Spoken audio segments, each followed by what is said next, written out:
who, when he was reviled, did not revile in return. When he suffered, he did not threaten, but committed himself to him who judges righteously.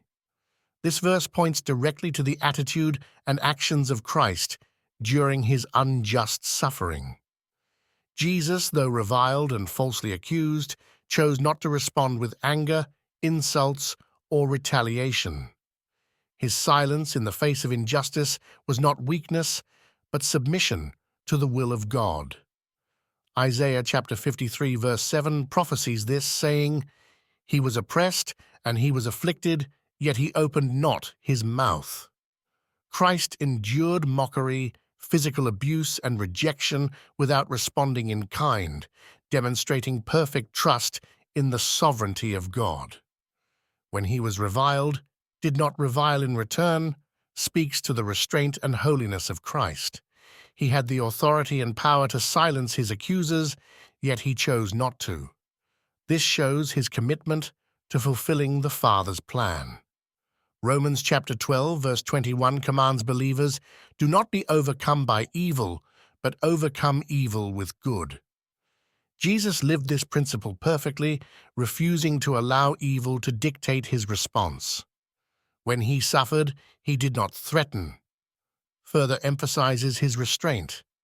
Despite being unjustly condemned and crucified, he did not retaliate or invoke threats of divine judgment. Instead, he entrusted himself to the Father. Luke chapter 23, verse 34 records his prayer, "Father, forgive them, for they do not know what they do." This ultimate act of mercy and trust in God's justice sets the standard for all who follow him. Committed himself to him who judges righteously reveals the foundation of Christ's endurance.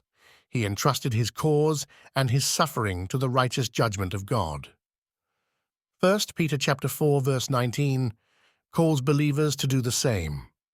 Let those who suffer according to the will of God commit their souls to him in doing good, as to a faithful Creator. Jesus' example teaches that justice belongs to God, and his timing and judgment are perfect. This verse challenges believers to examine their responses to mistreatment and injustice. Are you responding to reviling with reviling, or are you following the example of Christ?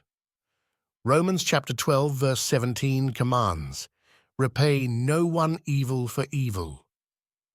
Have regard for good things in the sight of all men."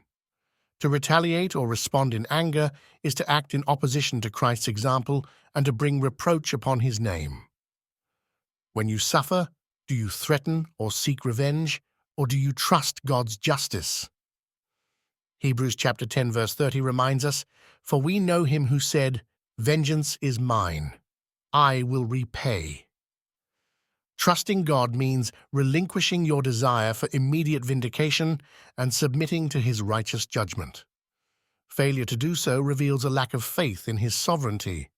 This verse also calls for humility. Jesus endured mockery, physical abuse, and crucifixion without retaliation. If the sinless Son of God endured such treatment with patience, how much more should you, a sinner saved by grace, bear unjust suffering without complaint?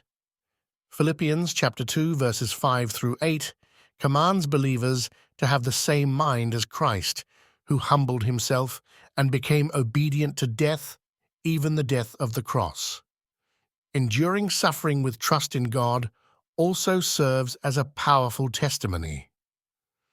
When you refuse to retaliate and commit your cause to God, you reflect the character of Christ to a watching world. 1 Peter chapter 2, verse 12 exhorts believers to maintain honorable conduct among unbelievers so that their good works may glorify God. Your response to injustice can either point others to Christ or undermine your witness. This verse is a sobering reminder that following Christ requires dying to self. Luke chapter 9, verse 23 states, "If anyone desires to come after me, let him deny himself and take up his cross daily and follow me." To endure suffering without retaliation or complaint is to take up your cross and follow him. Anything less falls short of true discipleship. Examine your heart and life in light of this verse. Are you entrusting yourself to Him who judges righteously, or are you seeking your own justice? Are you reflecting the character of Christ in your responses to mistreatment, or are you allowing anger and pride to govern your actions? Time is short, and eternity is at stake. Choose today to follow Christ's example, enduring suffering with patience, humility, and trust in God's justice. Reflect His character in every situation, glorifying God and pointing others to Him through your faithfulness. This is your calling. Live accordingly.